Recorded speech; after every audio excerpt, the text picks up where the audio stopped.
Assalomu alaykum hammaga. Bizda yangi devor mebel.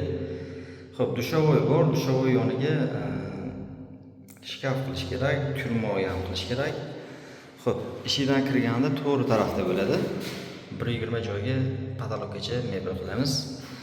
Mana devor qismiga turmoy qilamiz.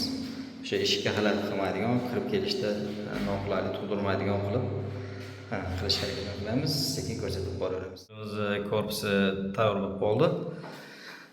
Garderobimiz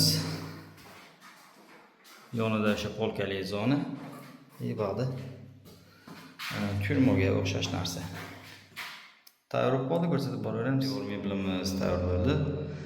Balali 2.75, eni 1.20 ga tayyorlandi. Bir tarafi garderob, qimmat varianti, o'sha korobkali varianti. Bir tarafi polkali. O'sha Navaldan ham ko'proq polkasi bor. Boshqa vakuum. Xo'p, bu tarafida turmo. Oddiyroq variant. O'sha g'aladon bor. Xo'p, turmomizning razmeri eni 70 sm, balandligi 120 atrofida. Xo'p, ikkalasining rasxodi 3 million so'mga tayyor bo'ldi mana shu holatda. Qanaqa chiqdi? Fikr mulohazalar kommentariyga kutib qolamiz. Sog' bo'linglar.